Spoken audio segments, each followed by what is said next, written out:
بسم اللہ الرحمن الرحیم۔ السلام علیکم دوستو، خوش آمدید کہتے ہیں آپ کو اپنے ہی یوٹیوب چینل پر ایک اور نیو اپڈیٹ لے کے انٹرنیشنل فلائٹ سے لے کے آپ کی خدمت میں حاضر ہوں۔ فرینڈس، آج کی اس ویڈیو کے اندر 15 روز کے لیے پروازوں پر پابندی عائد کر دی گئی ہے۔ 10 ممالک کے لیے وہ کون سے ممالک شامل کیے گئے ہیں، اس ویڈیو کے اندر تفصیلات کے ساتھ آپ دوستوں کے ساتھ اس ویڈیو کو شیئر کریں گے۔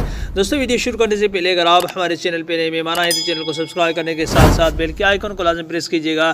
جو بھی ہم نیا ویڈیو بنائیں گے اس کا نوٹیفیکیشن آپ دوستوں تک ترنت پہنچ جائے گا۔ ویڈیو کو لائک کیجیے، اگر ویڈیو اچھی لگے تو اس ویڈیو کو اپنے دوستوں کے ساتھ بھی شیئر کرنا نہ بھولیے گا۔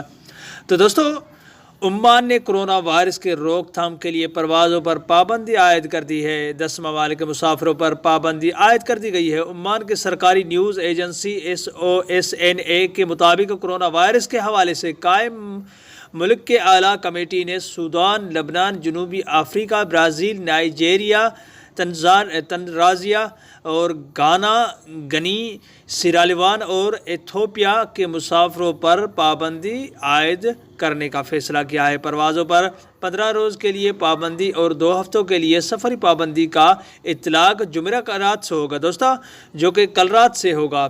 عمانی شہری سفارتکار اور طبی شعبے سے وابستہ افراد کو ان پابندیوں سے استثناء دیا گیا ہے، تاہم انہیں کرونا وائرس کے روک تھام کے لیے نافذ ضوابط کی پابندی کرنا ہوگی۔ عمان کی حکومت نے اپنی شہریوں اور مقیم رہائشیوں پر زور دیا ہے کہ وہ بیرون ملک سفر سے گریز کریں اور سفر ناگزیر صورت میں ہی سفر کریں۔ دوستو، رپورٹ کے مطابق اعلیٰ کمیٹی نے کرونا وائرس کی نئی شکل کے حوالے سے لاحق خطرات پر غور دیا ہے۔ یہ سلطنت میں اس کا پھیلاؤ ہو سکتا ہے اور اس سے صحت کے اداروں پر دباؤ بڑھ سکتا ہے۔ دوستو، کمیٹی نے بیرون ملک سے آنے والے مسافروں کی رپورٹس اور SOPs ٹیسٹس کا بھی جائزہ لیا۔ یاد رہے کہ عمان میں کرونا وائرس سے 1,39,692 افراد متاثر ہو چکے ہیں اور مزید 26 افراد کو ہاسپٹل میں داخل کر دیا گیا ہے۔